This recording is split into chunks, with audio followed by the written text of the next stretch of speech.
Hai, halo, selamat datang di Financial Clinic dari QM Financial. Di sini kita akan ngobrolin soal tip dan trik keuangan yang seru because finance should be fun and practical. Mau bahas apa di episode kali ini? Halo, apa kabar? Sudah beberapa minggu di rumah aja? Semoga semua baik-baik saja ya.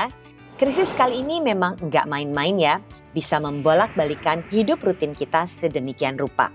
Semoga kamu semua sudah mempunyai dana darurat yang memadai. Dana darurat, apa itu? Nah, kalau kamu masih belum paham apa itu dana darurat, apa pentingnya dan bagaimana mengelolanya, kita akan bahas nih kali ini. Simak terus seri video ini sampai selesai. Dana darurat adalah dana yang kita siapkan khusus, tersimpan terpisah, dan tidak boleh diganggu-gugat selain di masa atau situasi darurat. Seperti namanya, dana darurat akan sangat berguna jika kita terpaksa harus berhadapan dengan situasi darurat. Misalnya, kena PHK, kena bencana, biaya pemakaman, ekses biaya rumah sakit, hingga ketika terjadi wabah penyakit seperti yang sekarang sedang kita hadapi.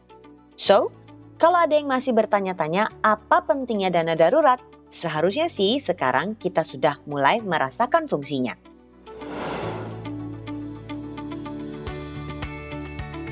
Yang paling ideal, besaran dana darurat adalah sebagai berikut. Lajang 4 kali pengeluaran bulanan. Menikah 6 kali pengeluaran bulanan. Menikah dengan 1 anak 9 kali pengeluaran bulanan. Menikah dengan 2 anak atau lebih, wirausaha, freelance 12 kali pengeluaran bulanan. Yes, kamu yang berprofesi sebagai pemilik bisnis maupun freelancer harus menyiapkan dana darurat yang lebih besar demi amannya lantaran pendapatanmu tidak tetap. Simpanlah dana darurat di produk dengan risiko rendah, liquid atau mudah dicairkan, serta mudah diakses. Misalnya saja di tabungan, deposito, reksadana pasar uang, logam mulia. Saran tambahan untuk suami istri, milikilah dana darurat setidaknya sebesar 1 kali pengeluaran di rekening masing-masing. Lalu bagaimana jika ternyata kamu belum punya dana darurat, padahal situasinya sudah sangat darurat? Coba periksa. Arus kas bulanan. Adakah pos bulanan yang bisa dihemat untuk dialokasikan sebagai dana darurat? Arus kas tahunan. Adakah pos tahunan yang bisa dihemat untuk dialokasikan sebagai dana darurat? Neraca, punya aset lancar apa saja? Apakah ada tujuan keuangan yang bisa ditunda dan dananya dialokasikan sebagai dana darurat?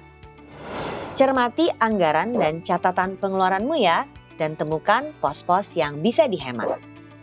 Hal penting lain yang harus diingat jika ingin menggunakan dana darurat.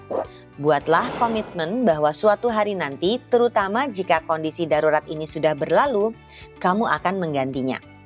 Kalau belum mampu, tak perlu langsung full amount juga kok. Budgetkan saja setiap bulannya seperti halnya menabung.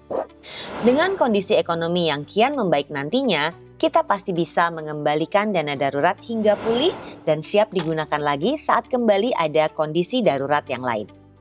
Nah, itu dia beberapa hal mengenai dana darurat yang harus selalu diingat, terutama di masa-masa sulit seperti sekarang. Bertahan ya, semoga badai segera berlalu dan kondisi kembali normal. Kita pun bisa melakukan lagi aktivitas rutin kita seperti sebelumnya. Sekian dulu episode kali ini, sampai ketemu di video Financial Clinic selanjutnya yang lebih seru. Because finance should be fun and practical.